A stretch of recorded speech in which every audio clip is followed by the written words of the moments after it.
welcome to Money Market, a Bank of Tampa podcast. We highlight the businesses, expert business advice, local economy, and points of interest in the Tampa Bay market. Follow us on Spotify, Apple, YouTube, or wherever you find your favorite podcasts, and please share this episode with a friend or colleague.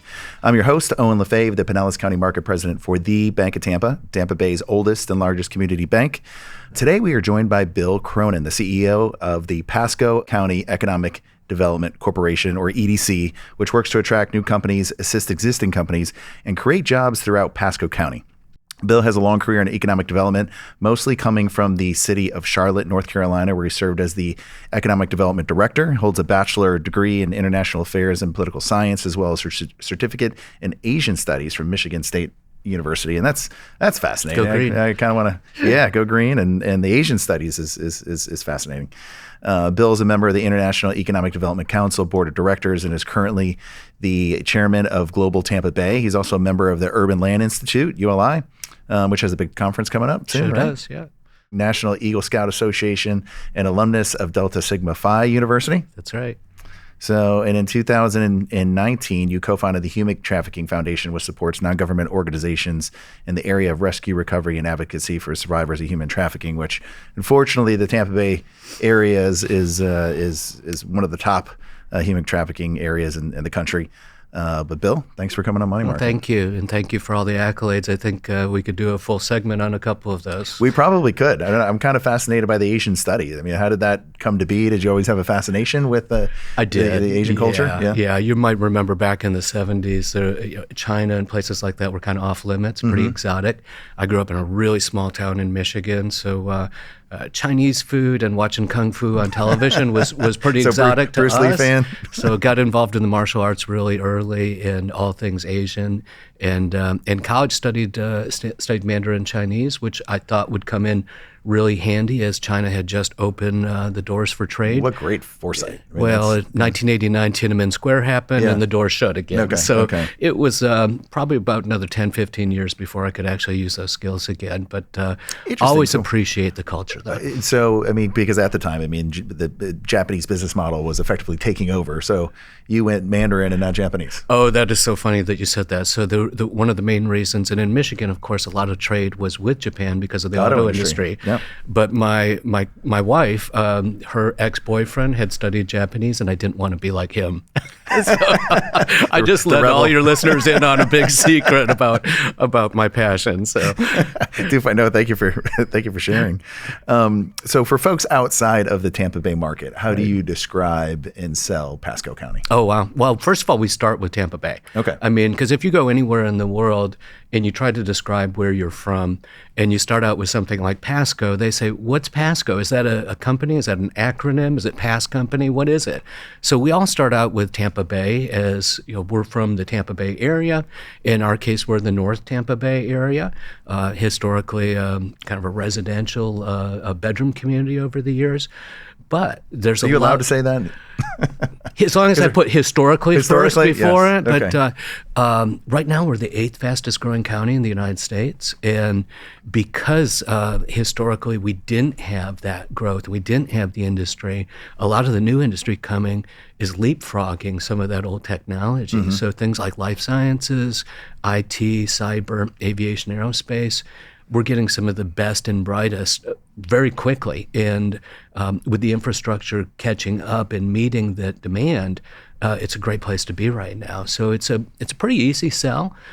We've got a lot of great headlines to go along with it. Sometimes we spend more time educating our own people about what we have because the rest of the world is watching us, and a lot of people haven't realized how much growth we've had this quickly. I mean, great growth story, and the EDC has a role in that. So can you provide an overview of exactly what the EDC does? Oh, yeah. I think a lot of people will call economic development organizations the best kept secrets out there. And that's unfortunate because we've got a load of resources for business, existing business, new business, but it's all about job creation and changing the ability to create wealth, prosperity in your local community. So most EDCs are known for recruitment and retention and marketing the county as a place to do business. And usually most people will know us because of they see a groundbreaking or a ribbon cutting or something like that, and politicians love that. It's great for the media. But most of our time is spent with existing industry. And if we can get all of our businesses, for example, if there's 25,000 businesses that all add one job, that's 25,000 jobs. So we spend about 80% of our time with existing business. But in Pasco, we actually, thanks to the Penny for Pasco, we're able to do some other things too. So in addition to the traditional EDC type activities, we also own and operate our own incubators under the banner of Smart Start. And we have 3 locations across the county. One is a food-based incubator, commercial kitchen, things like that everything from growing to distribution to starting a food truck business, for example. We have one that's more of a traditional tech type of an incubator, and that's located in Wesley Chapel. And then we have one that's co-located with our apprenticeship program called AmSkills. And that has more of a mechatronics kind of hacker makerspace feel to it. And that's something that's really new and different, not just for EDOs and EDCs, but also for incubators. A lot of incubators don't operate in that space. So we're excited about that. We're looking at how new is that? Pardon me? How new is that initiative? Within the last 6 months. So I wasn't aware of it. Yeah. So that's over in Holiday in the western part of the county, an area that we've got a lot of people, a lot of young people. And when you look at the trades, trades, we still have a shortage nationwide, but especially in Florida, where so many of us in our generation really focused on the 4-year degrees and things like that. So with this growth, we need the trades. So that's helping us. Also, life sciences is probably the next area you'll see another incubator come up. We have an international program, and you touched on the Global Tampa Bay aspect. That is a 3-county consortium. Ourselves, Hillsborough, and Pinellas work together to promote international trade and foreign direct investment for the region. But then we also have the Mandarin will come in handy. Some days, some days. And we do a lot more, though, with Europe and, of course, Latin America for trade, for our export trade. And then we have our own program also for international trade.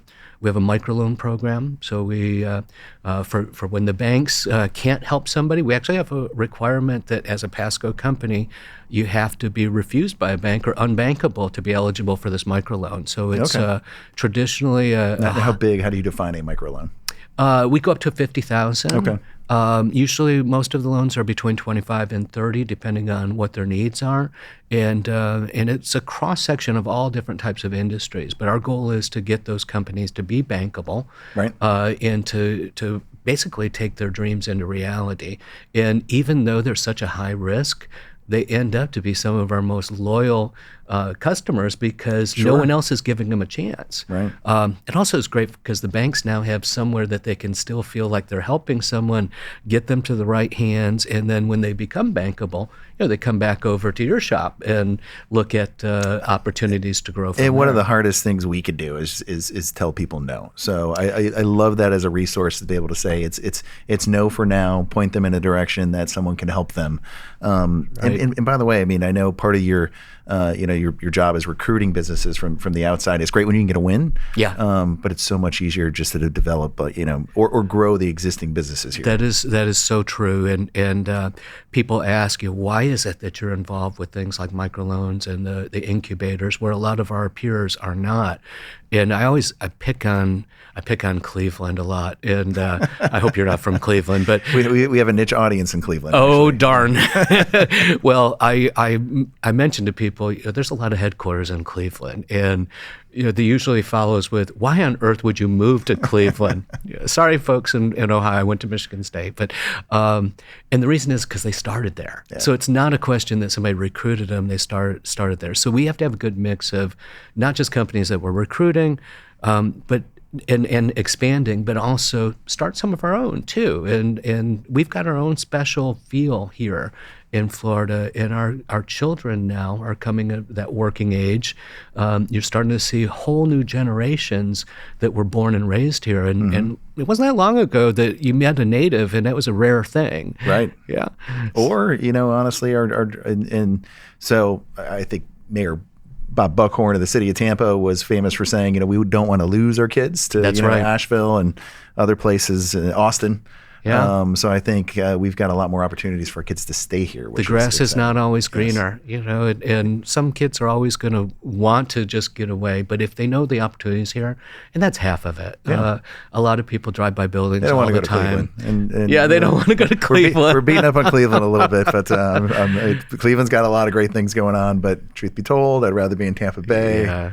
The weather's a little better, Weather's better. Wow, cost of living. I mean, I don't know if y'all realize, but Florida's the fourth best tax environment in the United States right now. Oh, yes. And the other three, Alaska, Wyoming, and South Dakota, I don't mind mentioning them because they're not really our competition. When you really look at the and Alaska's a beautiful place to visit, but exactly. I don't want to live 6 months in the dark. Right, where you could live here and do business in the same place that most people vacation and come for holiday too. Yeah, we live in paradise. Yeah. So you had mentioned for Tampa Bay Global working with other surrounding counties. Is that with the EDCs? Do you partner with the other EDCs in the area? Yes. What does that look like? So we work with Tampa Bay EDC for Hillsborough County, and then Pinellas County, their economic development department is 100% government. So it is through the Pinellas County government. So each of us have a little different complexion. We're a 501c3. Tampa Bay EDC is a 501c6, and Pinellas is a whole government department. So we each kind of have to maneuver a little differently sometimes when it comes to deal making. But when we're talking about marketing a region, we share so many of the same assets. So it doesn't make a lot of sense for us to all individually go into a market and say, I have the most friendliest airport in the United States. And then the next county says, I have the most friendliest airport in the United States. Lo and behold, we're all talking about the same asset. And the same goes for the port, same goes for the university, and of course the weather and the climate and the region and the workforce. So the workforce is what we all share, and that's who we all really work for. And that's a cluster. It's not based on government geography or map lines. It's really about drive times and things like transportation and how we move our workforce become regional items. So they are. Yep. It's a shame that it took us a long time to realize that, but I think now there's a lot of interconnectivity between each of the counties, and I think we've always recognized it, but nobody wanted to actually address it. It's a big, heavy lift. It sure is. It is. It's complicated. Yeah. Just from a geographic standpoint, we're on a peninsula, and for the folks in Pinellas, they're on a peninsula on a peninsula. That's right. Yeah, that's right. But things that's commercial aviation actually started here in Florida to connect Pinellas and Hillsborough. So I mean, things have been done historically. There's no reason we can't do it again. Yeah.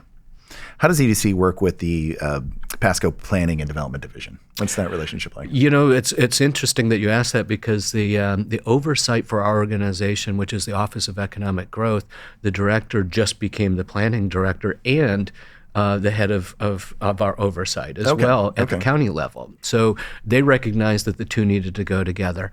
For us, there is that big 30,000-foot view of how the county is growing because we're one of the few places that actually still has land, but we have people and land. Where most of Florida, if you've got land, you don't have people. And if you've got people, you don't have land. Yep. So we've got this great opportunity. We don't want to blow it. We gotta make sure that smart. Gotta do it right. Yeah, smart growth is important. And for us, it's those developments, those master plan unit developments, and making sure that they all contain not just the residential component and the commercial retail component of it, but the employment center piece of it as well. And that really, it's an overused word, but the live, work, play aspect of economic development, that's where it rings true because you can actually live, work, and play in that same development. And that means you don't have to get on the road and drive to downtown Tampa or St. Petersburg for a good job. And that's less people on the road. That's more time at home with your family, more productivity. Quality of life. Yeah, you keep those tax dollars local. Quality of life now, ever since COVID, has been a huge thing. Pasco really did well in spite of and because of COVID too, because a lot of people didn't necessarily want to go into a big office building anymore and push an elevator button with a crowd of people. So they looked for space, and we're still enjoying that growth. I think the state is still around 1,200 people a day coming into the state, and I think our region's about 150 a day. So it's coming, and we need to be smart about it.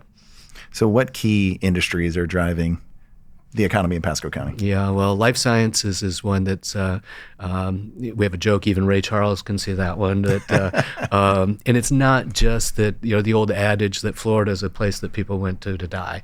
Yeah, right. Yeah. Back in the day, we were a retirement community. God's waiting room. God's waiting room, yeah. So there's ample patience for them to be able to do clinical trials and things like that. But in this case, technology and the talent pipeline that's coming has really driven a lot of that. And it's clean industry. So Moffitt's recent announcement about 2 years ago of the Spiros campus that's coming right off Suncoast Parkway, or Veterans as they call it in Tampa, 775 acres. That's twice the size of downtown Tampa. It's huge. What's the timeline on that? Any updates there? So you'll start to see buildings going up by 2025. Okay. Roads are going in right now. There is one building that's going vertical right now that will house their proton beam therapy, which is real cutting edge technology. And the cyclotron that goes in there is so heavy they need to start reinforcing it with lots of concrete now. Okay. That far in advance. Wow. Okay. But you'll see the beauty of this vision that Moffitt had was that this is a place to bring other partners to co-locate around them. Whereas if you look at most of the cancer research areas in the United States, they've been encroached by academia or residential growth.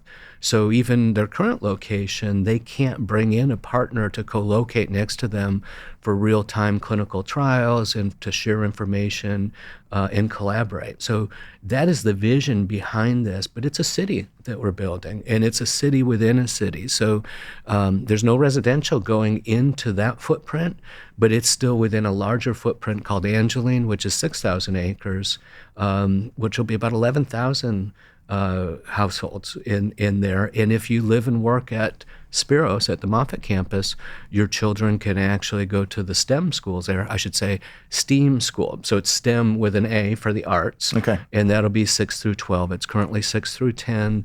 By the time they graduate, it'll be 6 through 12. But that is a real talent magnet to bring in these other industries and those horizontals now that attach not just life sciences, but IT, cyber, all of those things. We're starting to see connectivity with each of them.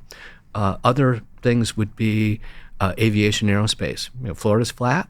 I mentioned that's where commercial aviation started, was right here in Tampa Bay. We've got some really great school programs, not just at the elementary school, but our career academies for aviation. PHSC has 6 four-year degrees in aviation. Interesting. We've got tons of simulators around here, a couple of large companies making simulators.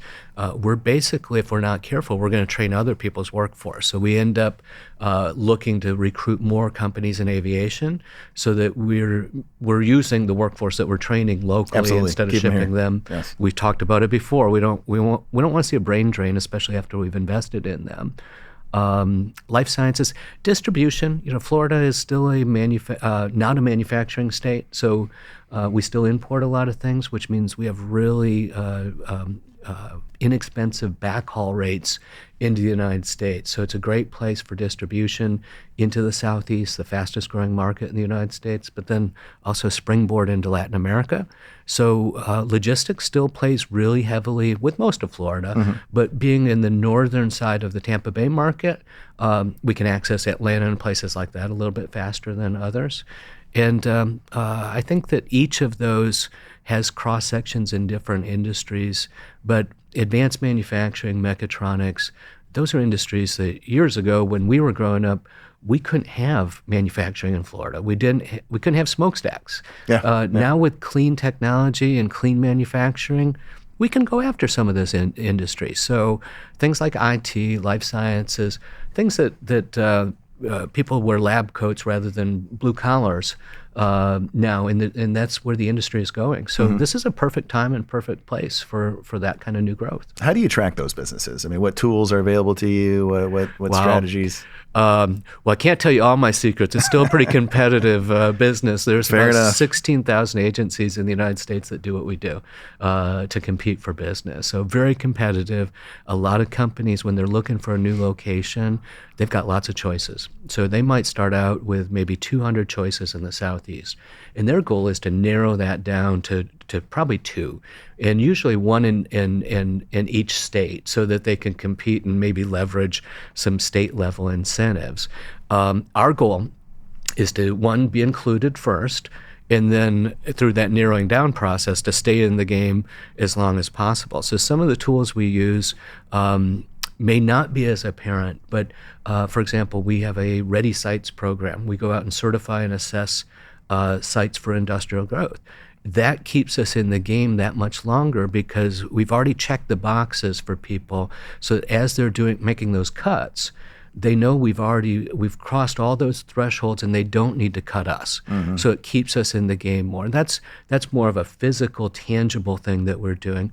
We do use technology. Of course, like a lot of organizations, we have what I call that creepy stalker software that knows when somebody hits your website and stuff like that. Yeah, of course, we don't call them and freak them out and say, hey, I saw you were on my website today. Right. But we do look at patterns, and if we start to see certain types of industries hitting the website, we'll go back and formulate our marketing around that, maybe zero in on particular individuals. AI is wonderful for these types of things because where we couldn't scale quickly before, now with all that data out there, we can comb through the data very quickly, get down, and then do a more targeted approach to those types of industries. But all of them are looking for skilled workforce, and that's the common denominator with all of them, is that it's not just a building, it's not just a site, like I mentioned. It's if you're coming from Germany, does Joe work like Hans does? Right. So working together with our community institutions and our higher education, our workforce investment boards, becomes most important because that's the talent, that's the resource we get to keep. Mm-hmm. You know, should a company come here and leave again, we still get to keep that talent. Well, so how does Joe stack up against Hans? How are we doing in that category? Actually, we're doing a lot better than most people think. And Florida is number 1 state for higher education in the United States. It's kind of amazing. It really is. Yes. So we don't I moved here 30 horn. years ago, and at the time, I did not benefit from that. But no. We've come a long way. Well, you remember that it wasn't that long ago where people in the North and the Midwest, they weren't sure if we wore shoes down here. You know, so to see and by the way, that, we didn't when I moved down here. Yeah. So I remember going to the grocery store for the first time, a Winn-Dixie. Well, flip-flops, right? You know? There's some, like, you know, I came from the Midwest. There was no shoes, no shirt, no service, and that was not the same approach at least 30 years ago. We're different now. Very, very much so. And I think a lot of it has to do with, as people move here too, they become more civically involved because they chose to move here. Yeah. Not to say there's anything wrong with people born and raised here, but when people take the initiative to move because they want a better quality of life, they're going to get more engaged to make sure it is a better quality of life. Mm-hmm. And that really includes education. Yes, I agree. So you had mentioned the penny for Pasco. So it got extended in 2022 for another 15 years. Big win, yeah. How was that money spent? Yeah, so this is our third 1 cent sales tax referendum. So first one was 10 years, second one was 10 years, third one now will be 15 years. The first one really just focused on transportation and security and education.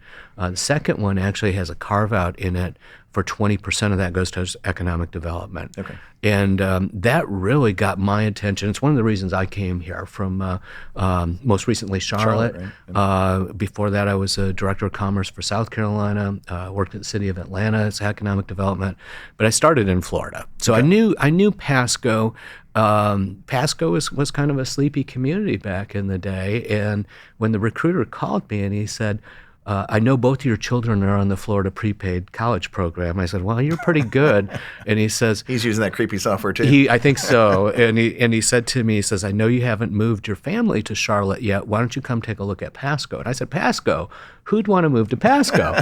And he told me about this 1 cent sales tax referendum. At that time, the second 10 years was estimated to be about $60 million of revenue towards economic development.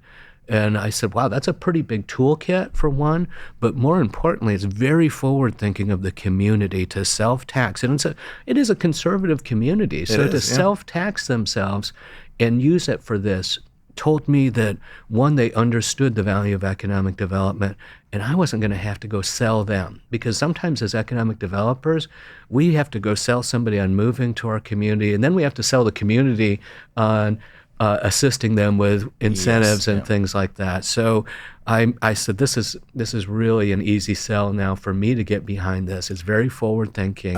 So I had questioned it, and so you're answering the question for me. But just in comparison to budget, what was that budget contribution in Charlotte? Because on the surface, I look and say, I mean, Charlotte's a great community, right? Tampa Bay as an overall MSA is bigger, at least in terms of population, I think by like 1 million. Yeah. But you're Pasco County within Tampa Bay. So this is all kind of making sense. But compare the two budgets. I mean, well, one, there's only one other place that generally uses sales tax revenues to fund economic development. That's the state of Texas. Okay. And they have a 4A and 4B sales tax that they use for communities under 50,000. We're over 500,000, over 600,000 population-wise now. So I guess you could look at this several different ways: per capita versus the size of the community, the size of the workforce. But as far as what the city had for a budget to work out there, I would say this was over a 10-year period, so even if you divided that evenly to $6 million a year, you're still looking at well over double what they were spending. So the cool part about it is that last penny actually had a requirement that you couldn't use it to supplant existing operations, that you had to be creative with it and use it to fill gaps, the things that you weren't doing already. So the Ready Sites program I mentioned, the incubator programs I mentioned, those were all new and over and above what we were already doing as the primary economic development agency for Pasco County. So it gave us license to be able to go out and do some new things. And then one of the things that I told them when I first got here is I said, don't spend it all. Put some aside for what we don't know yet. And that way, when a company came with special needs, we were able to address those in a much more responsive manner instead of having something that looked more statutory in nature and just off the shelf. And instead, we were able to customize those incentives for the company based on what they needed rather than what we were willing to do. And that really made all the difference in the world because it showed the company that we were really about them. It wasn't just about getting them in the door. We want them to come here and be successful and then to grow and hire lots of people and make lots of money too. Yeah. Of course. Yeah. So workers also need a place to live. So I know that at least one of your county commissioners has been toying with the idea of putting a moratorium on a new construction, and there's been a lot of noise around the Live Local Act, which just the glitch fix was just passed. And you talk about your commercial sites. So I mean, what are your thoughts on the Live Local Act? Do you think the glitch fix went far enough? No. As a matter of fact, I think that there was some language in that fix when the amendment first came out earlier this year that would have helped us, and that is removing industrial from that language. So unfortunately, we've been working 5 years to get these industrial sites up and going. And we're really one of the only counties in the state that, at least in this portion of the state, maybe more in the Panhandle, that have gone after creating sites and getting those prepared proactively for industry to come. Now they've been basically put out in their targets for somebody to come in and use them for affordable housing. And it's to me, it's kind of reminiscent of the old days where if it's truly affordable housing, why do we put people in an economically challenged situation in an industrial area? It's back in valid point. It's like the old days of put them on the other side of the railroad tracks or something. And our sites are not that cheap because this is a fast-growing market up there. But this new tax abatement that comes along with it, or the credit that comes along with it, does make it attractive to some of the people that are lending capital to those developers. So we do need to protect them and make sure that we have job creating sites, and not just for the sheer fact that we put money into them to get those sites, but a lot of people don't realize that residential costs a lot more for a county to manage than commercial and industrial. So on average, and this is pretty much nationwide, it costs about $1.20 for every dollar we get in property tax to manage residential. So it's a money loser by itself. So you need industry to offset that. And commercial is about 80 cents on the dollar, industrial is about 20 cents on the dollar. So it behooves you to have a good mix of industrial and commercial to offset that. If not, you're going to pass all the taxes on to the residential. In a community like ours, where we're not only we're trying to create more jobs, we're trying to offset that flow of people that get in the car every day and drive to Tampa. We want the jobs there, because if we just have houses and become a bedroom community again, then they're picking up the full tax burden on that. So we need to make sure that we've got the jobs there, that we've got a good mix, and going back to the MPUDs, that employment center piece is getting filled with the right type of industry. So if you give somebody carte blanche to be able to come in and cherry pick what they want and plop down something in an employment center, not only do you lose the opportunity to create the jobs, you lose the tax revenue, the opportunity cost of that tax revenue, and then you've totally screwed up the whole area of the MPUD philosophy of being able to live, work, and play in these developments. And now you just have live and maybe play. I mean, so it is really detrimental. I'm clearly not happy about it. Things change, and I think when you've got something that was probably really good intentioned and really good for other areas of the state, you can't make everybody happy, and that's clear.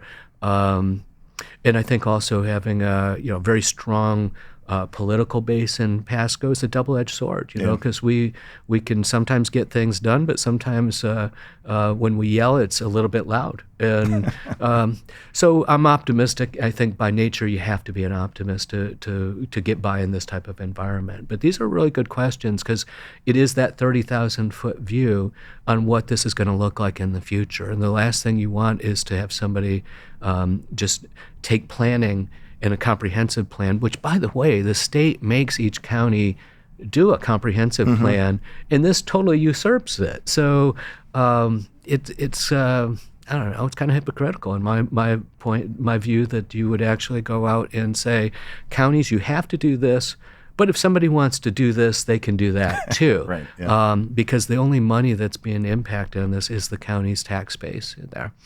And I struggle with it a little bit, because I am largely in agreement with let local municipalities make their own decisions. They know what's best for their community, and so I don't like the state putting their influence on what happens in local markets.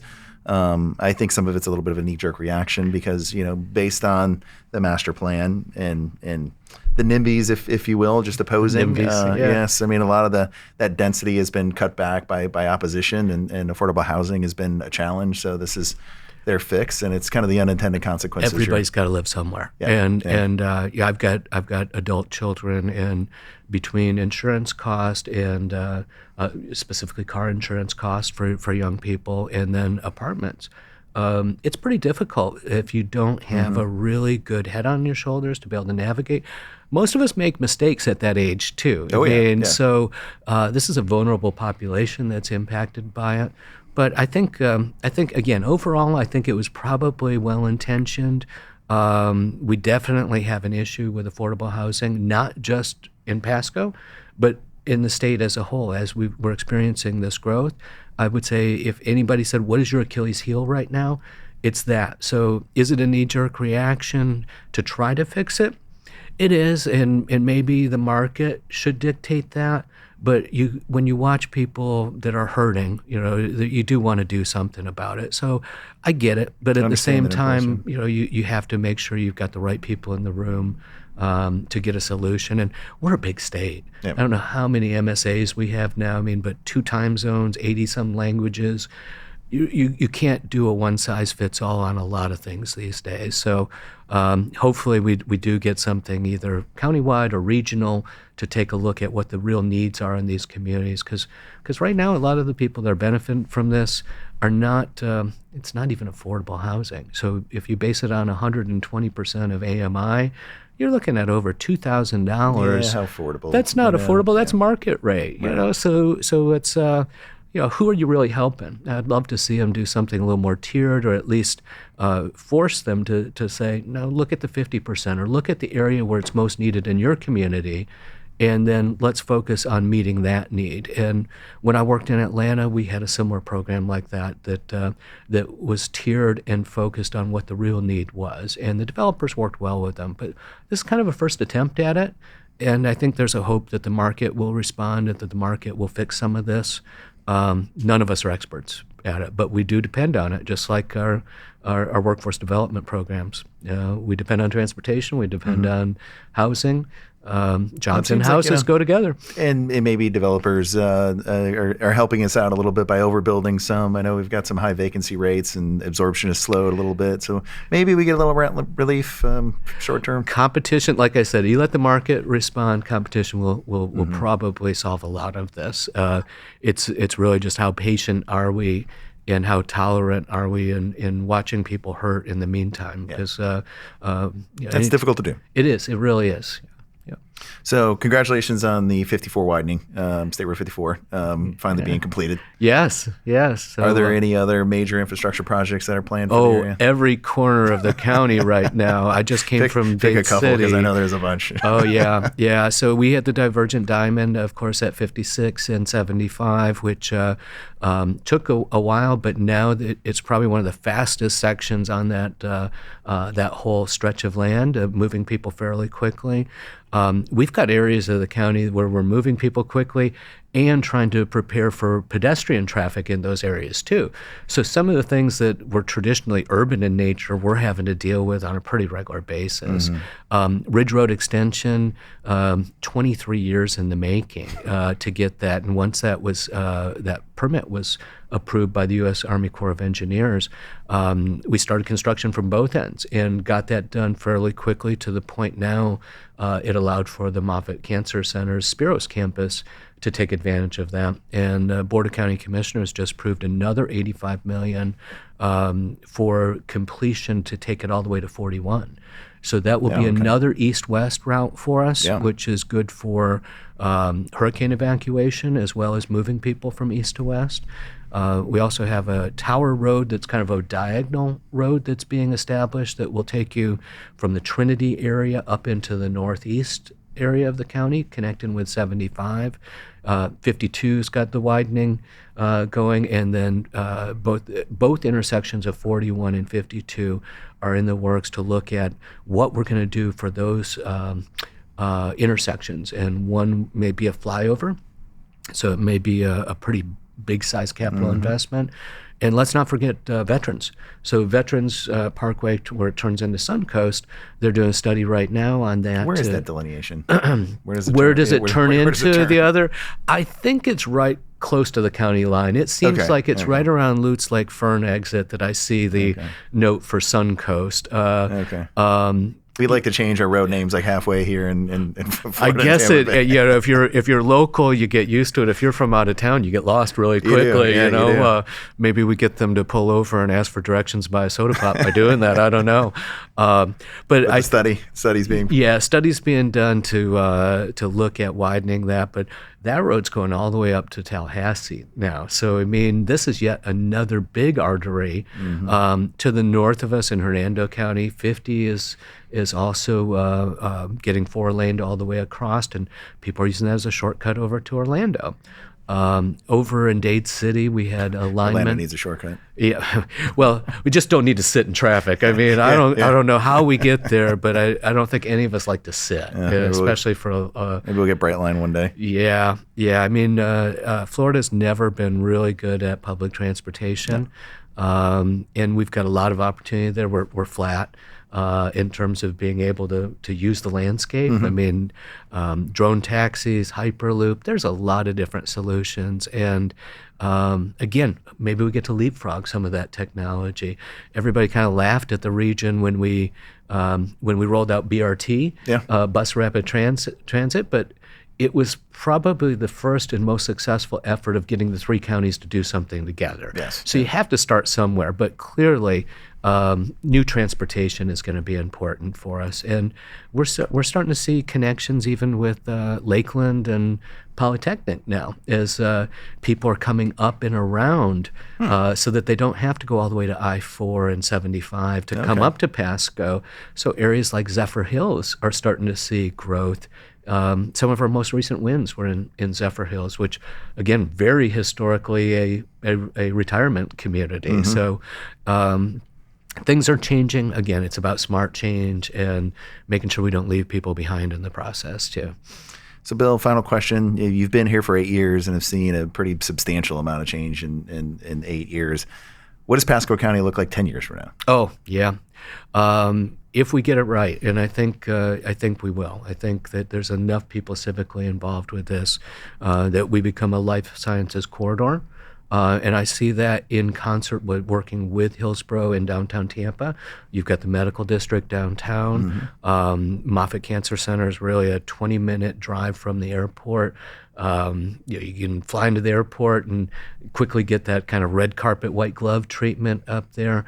But the embrace that we have for new innovation and new technology, and I think the biggest wins are going to be in life sciences. Of course, there'll be crossovers coming from there, but I see the intellectual capital increasing in the area, and I think you're going to see a different type of a conservative atmosphere, where historically we've been very conservative. I don't think anybody's going to throw the baby out with the bathwater. I think they're going to try to keep our taxes low. That's been really good for us and for the state as a whole. And I think that resonates for a lot of people that are coming from other areas.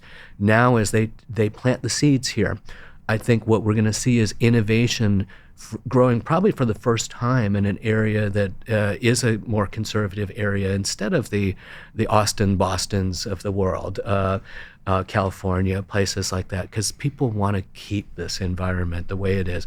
Not just the physical environment, because we got a darn good physical environment. We want to protect it. But I think the tax environment becomes important. The talent environment becomes important. But then the ability to be creative without having to take what some people would construe as the negative baggage that comes along with that, where we all can work together.